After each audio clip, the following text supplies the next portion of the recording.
ยามเก็บข้าวเก็บน้ำเนาะคนอยู่ให้อยู่นะแท้ใส่เบิดเงียบได้อยู่คนเดียวเนาะนี่จะอยู่ป่ะมีไปอยู่ได้เอาไปซื้อ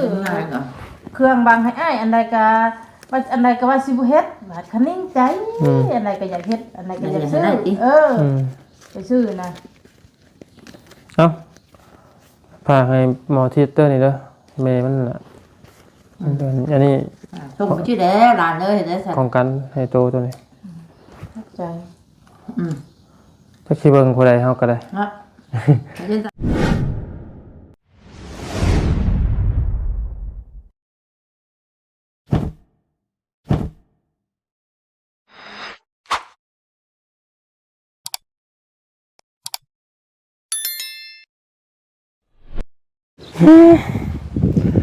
สบายดีพี่น้องเนาะสบายดีกันเบิดทุกคนพี่น้องเนาะยินดีต้อนรับเข้าสู่ช่องของหมอยาวอีกคือเก่าคือเดิมเด้อพี่น้องเนาะพอดีทั้งหมอยาวเองมาเดินมาบุญสารวัตรเท่านั้นพี่น้องซื้อข้าวซื้อน้ำไปสู่กินข้าวกินน้ำกันก็ไม่ดำเป็นที่เรียบร้อยแล้วเนาะเมื่อพี่น้องคนกลับบ้านเมื่อบืนเนาะทั้งหมอยาวเองไปเลยแบกซื้อเครื่องซื้อของมาให้ทั้งน้องสาธิตกับเอื้อยและอยู่เพื่อนพี่น้องเลยเนาะนี่อย่างนี้พี่น้องหมอยาวซื้อของโปรดมาให้ลูกชายพี่น้องเลยพอดีของโปรดคนก็คือกุ้งนั่นแหละพี่น้องเลยเนาะก็คือที่เป็นของโปรดหลายคนอยู่เนาะไปพี่น้องไม่ทันนั่นนะกะเงียบหวยเงาเนาะมาก็คือผมมีผู้ใดครับ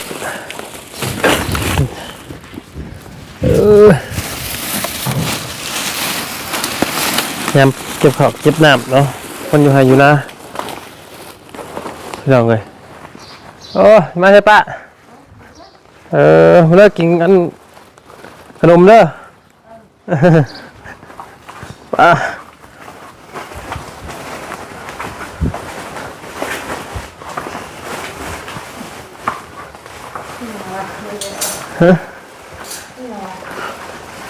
ชื่อยังเอาเฮ็ดยังเก็บบ่วง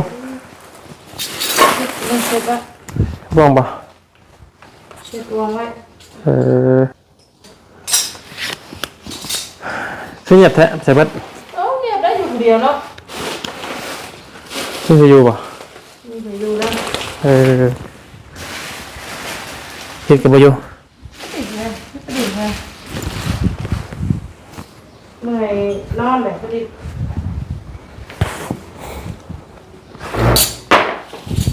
ยังบ่ทันได้มาแต่โรงเรียนเดือนนะเงียบไปเท่าพี่น้องเนาะใส่ป้าไปเลยฮะใส่ป้าไปแล้วมันอยู่เพื่อนคนเดียวไปอยู่เพื่อนป่ะหัวก็มา2 เดือนไปได้เราไปได้เราไปหาหนูไม่เกลือแล้วไปแล้วนะเราได้เงินเราอะเงินยังพี่น้องเงินลุงหนวดเราออกก่อนเนาะ4 ล้านพี่น้องเลยเนาะลุงหนวดแล้วก็ป้าจอยบ่ป้าจอยเขาเอาเรา2 ล้านแต่ว่าคอยให้มาบุญแล้วให้มาบุญเพราะว่าน้องคอยเนี่ยบ่มีเรื่องเงินบัดนี้เบิดแต่เด้อเบิดแล้วเนาะเอาเพิ่นลุงหนวดเพิ่นให้เพิ่น4 ล้านเราออกก่อน4 ล้านเราแต่ว่าเงินกันนั้นละ10 ล้านนะฮะเอาละ10 ล้านปอกเกี้ยวอันนั้นเงินเราต่างหากเงินเพิ่นซอยนะบ่ฮู้แล้วเพราะว่ามื้อนั้นน่ะถ้าเพิ่นเอา10 ล้านแต่ว่าคือว่าได้สิไปคืนแล้วได้4 ล้านบ่แม่นคือเรา4 ล้านเพราะว่าเราบอกกับเจ้า4 ล้านบ่ใช่ไหมเรายังไม่ได้บอกสิบ่ผ่านคือเงินหักเราซอยนั่น6 ล้านแล้ววันนี้ซื้อเครื่องซื้อของมันบ่พอเห็นบ่พอจบไป10 ล้านเลยวันนี้นั่นกำหนดนั่นมื้อนั้นซื้อเครื่องซื้อของมันบ่พอแล้วเราก็เลยอันเพิ่มใส่เป็น4 ล้านบ่ทั้งหมดเป็น10 ล้านบ่ทั้งหมดน่ะ10 ล้าน10 ล้านก็12ทั้งเงินป้าจ้อยบ่ แล้วมันใส่ได้จักชื่อจังได๋แม่นมันยกมันเยี่ยมคือว่าซื้อหน่อยๆเด้อบ่เพิ่นเป็นนัวนะคืออะไรมันไปซื้อกับมันค่ะคือว่าเบิดได้4-50เนาะอันเทื่อกัน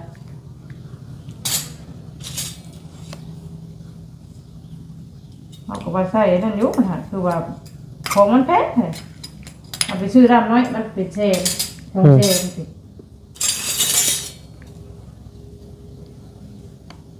ว่าเลยซื้อหยังก็แพงกับเบิดนั่นแหละ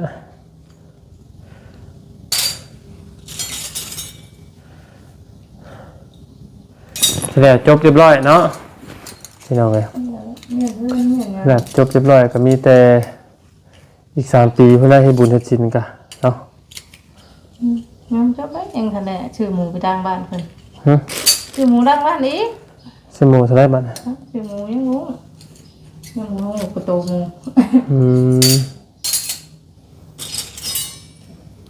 ชื่อหมู่ก็เงินลงบุญนะขอให้เราเบิดแต่เรื่องเงินเด้อขอให้บ่บุญเพราะว่าให้บ่บุญถือพี่น้องกันนะบัดน่ะจบแล้วเนาะก็แล้วมากินขนมมั้ย พี่เจนน่ะป้าอันหมูเนี่ยอันป้าถุงย่างหรอ ขนมอ่ะ ยังมันใหญ่เติบบ่รู้ว่ามันน้อย ในตึก นั่งพี่นั่ง นั่งตึกได้ เติบ การทำน่าจะคลายตัว เท่าไหร่ จะคลายเพราะมันตัวละพัน แต่ได้บัตรใหญ่ติดได้บอกก็เตเดือนนั่นบุ จะ1,000 บาทบ่ เออ โอ้ไรดอกจะ1,000 บาท มัน บัตรจะได้บัตรนี้วางหันแต่ยังลายตัวได้ ทำไมขนมเอ๊ะ เราไปเบิ้งกระลื่นกับอะไรเนาะลื่นพันกัน เบิ่งไว้นะถามแล้วเวียดเฮาสินั่น มันเข้าใจ ถามแล้วเวียดเนี่ยมันนี่แหละใช่ไหม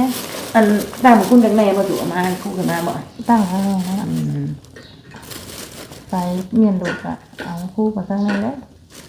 มีพวกมันก็บ่ได้ไป นั่นแหละแต่คนสิเฮ็ดนะ แต่คนเฮาอยากเฮ็ดพักเด้ เฮาอยากเฮ็ดให้อ้ายเฮาก็เฮ็ดนะ อันนี้บ่ได้ทำบุญง่ายกะใครได้เมียนคักเลย มีพักแล้วเฮาก็เฮาเฮ็ดแบบอย่างดีเนาะเอา เอาปูนปีนที่คักแน่ อ๋อเจ็บบ่ถ้าเฮาที่ใด โทรศัพท์ดิพี่ ปูนปีนที่คักแน่แล้วก็นั่นแหละ ขนมไว้น้อย เวลาเฮาจะว่าให้เอาเพิ่นถึงมาสุกนะ ทำบุญให้เลย มันก็ซ้ำเลย บ่ได้ไม่ทุ่งอ่ะคือมื้อนี้ก็บ่ได้คือติ แม่นกองบะอันนั้นที่เฮาบังให้น่ะตกแล้วก็มันคือบังให้อ้านะ บางบุญนี่เบิ่ง เป็นกบเป็นหยังเป็นจัง หมอหนึ่งหมอแกงนี่เบิ่ง นี่ว่า ๆกาแฟอย่างอันนี้ฝากไว้ให้ตู้นะฝากให้ประตู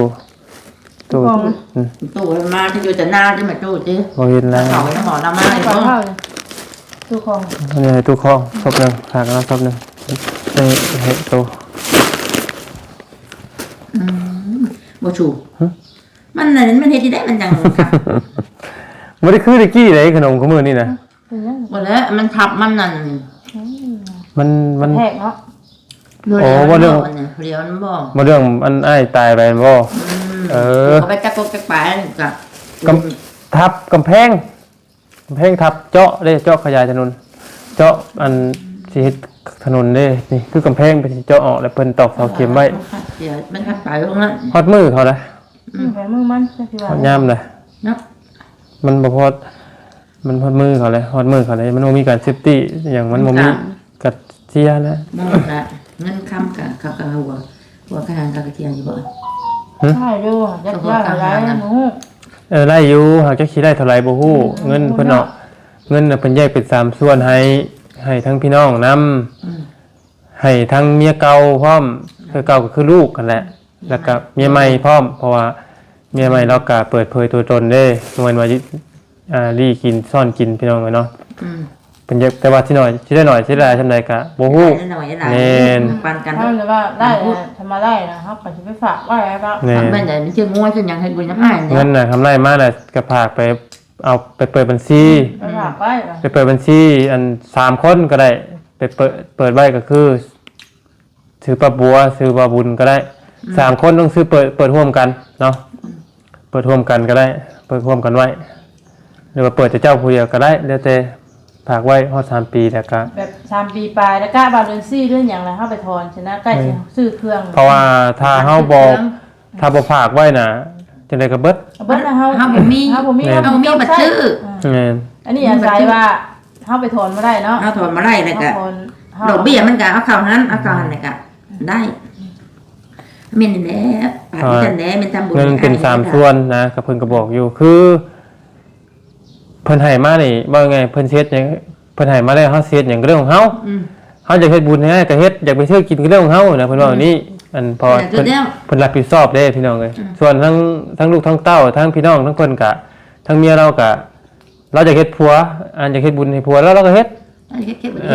เรื่องเรามันเป็นเงินสิทธิ์ของเราเด้คือน้องมูก็เราจะเฮ็ดอันบุญให้พ่อเราก็เฮ็ดเราก็เฮ็ดก็เรื่องของเรามันเป็นเงินของเราเด้อันน่ะพี่น้องตามเพิ่นเว้ามานะแต่ว่าคือเฮานี่แน่นอนแหละได้มาเฮาก็ต้องให้บุญให้อ้ายเฮาแหละเฮาบ่เอาอยู่แล้วแหละพี่น้องเงินส่วนนั้นนะก็นั่นแหละพี่น้องเอ้ยบ่มีหยังหลายดอกเนาะอันนี้มุมชิ้นงัวบ่มียังบ่คันขายได้ใช้ชิ้นหมูแล้ว2โลตัวเฮ็ดได้ก็เฮ็ด นี่ปลาเข่าแล้ว30,000นึง แล้วบ่ได้ดอกวะแล้วบ่ได้ได้ มาแล้วนี่ว่า30,000พุ่น ทำมื้อก็เฮาเว้นแต่มื้อเผาค่ะ พุ่นยังคือ อันนี้ซื้อมาให้เขากินซื้อ เฮาเว้นแล้วไม่เอาชิ้นหมูแล้วลง แล้วก็ เอาชิ้น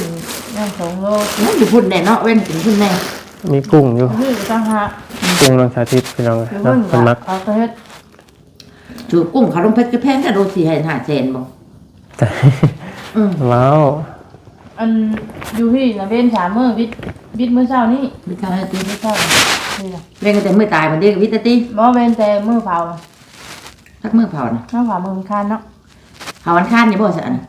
เผามื้อคานแล้วก็เฮาก็เว้นข้าววันพุธมันประหัสมันสุกร์หัน3 กันมื้อที่กูว่ากูไปก็สีว่ามามื้อนั้นน่ะแม่บักวันตายเพิ่นว่าตายใส่อันนั้นอยู่พุ่นแล้วเอ้ามันน่ะเป็นยังอันนั้นจังได๋กำแพงทับนะว่าหนักขนาดมักสีดอกให้เบิ่งกูกันนะมักสีดอก ก็บ่แม่นก็มักสีก็บ่เห็นดอกบ่ได้เฝ้าก็บ่ได้เบิ่งน่ะบางวันตายอีแม่เพิ่นว่าตายไสน่ะกูว่าเผาว่าตื่นมาว่าเผารถจริงว่าเผาแต่มื้อนั้น เมียนเครื่องเมียนหยังเลยก็มื้อนี้เพิ่นน่าเด้อ ไปแล้วได้ทั่วบ่ดีแล้วก็ไปได้ฉัน มีแต่ถ้าแกข้าวแกน้ำมาแหละ เอามาคำอยากมากบ่อยากมากอ่ะเอานะ บ่เฮาสิสมานั่นแล้วแกข้าวแล้วแค่นี้ไปหาซื้อหมูซื้อหยังก็มา ไป ได้ ถามเบิ่งน้องเอาตะกี้นั่นมีอยู่หมูน้อยนั่นหากยังจักโตตาพองหันตาพองอาม่าหลานบางหลานอาม่าน่ะตาชื่ออยู่ตาพอง อืม คือว่า1,500คือพันบ่แม่น1,500กับ1,000นี่แหละบางนี่แหละ ภาษามิตรนั่นแหละ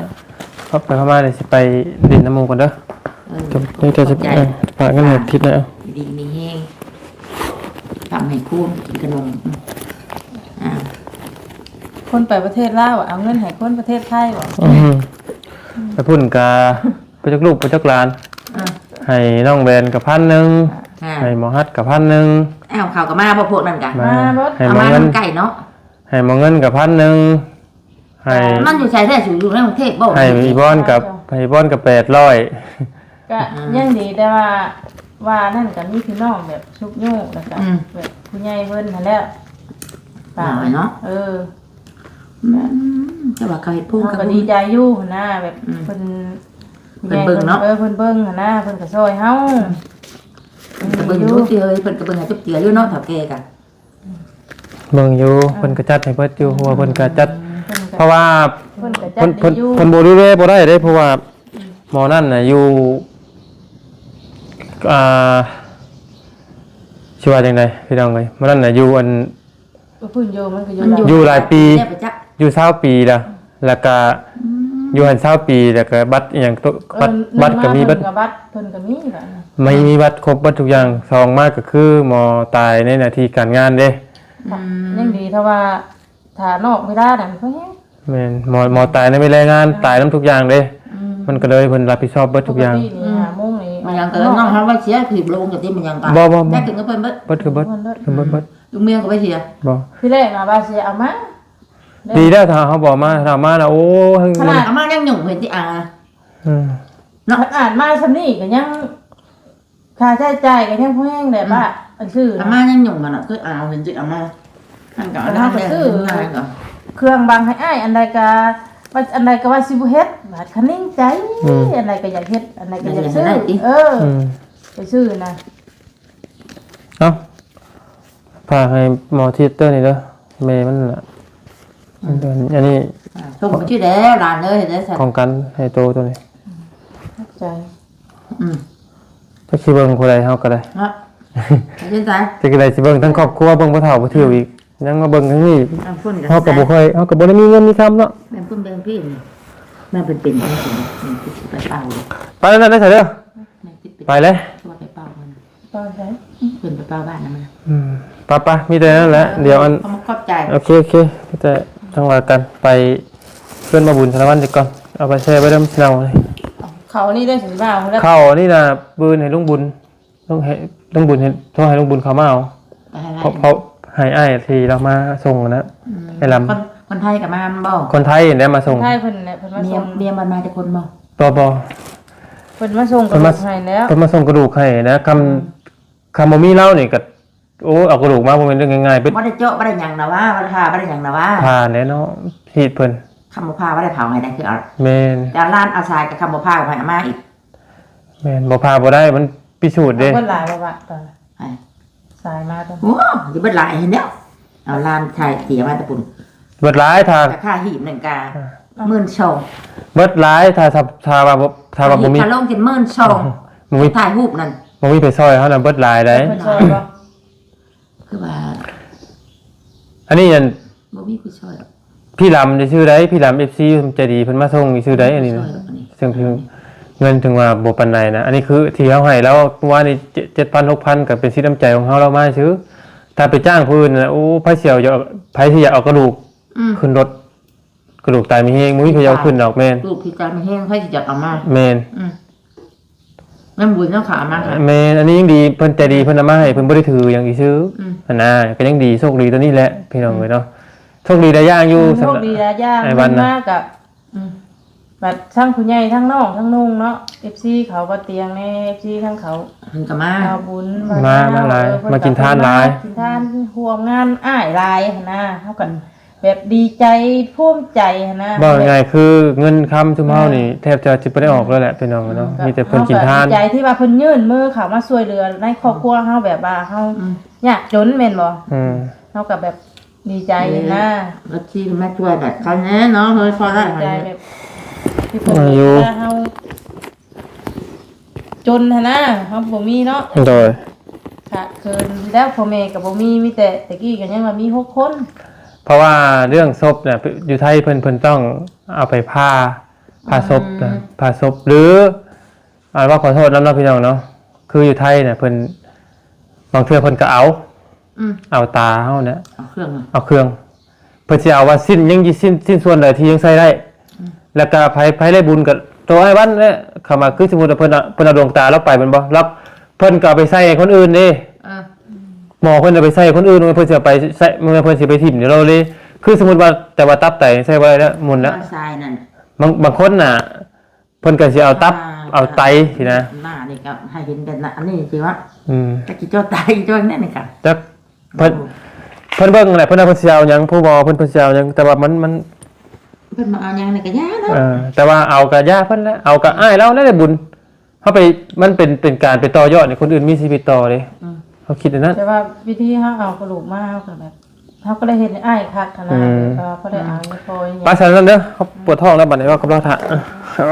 าก็แบบได้แบบวิธีคักอย่างดีนะ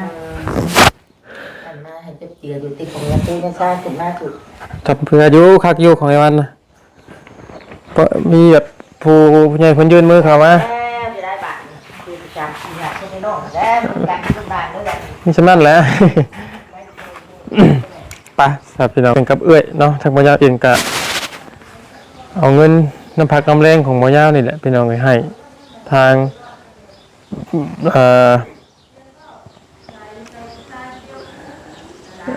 ให้เอ้ยเนาะก็เป็นเงินของบ่ยาวให้เอ้ยแล้วก็ให้น้องสาธิตเนาะฝากให้น้องสาธิตบ่อยู่พี่น้องเอ้ยให้สาธิตก็ไปฝากให้แม่เพิ่นคือเก่านั่นแหละพี่น้องเอ้ยเนาะเอาขอบคุณพ่อแม่พี่น้อง FC บ่กุศลทุกคนเด้อพี่น้องที่เข้ามาติดตามรับชมคลิปของบ่ยาวคือเก่าคือเดิมเนาะไปแล้วพี่น้องเอ้ยปวดท้องเอาไว้บายดี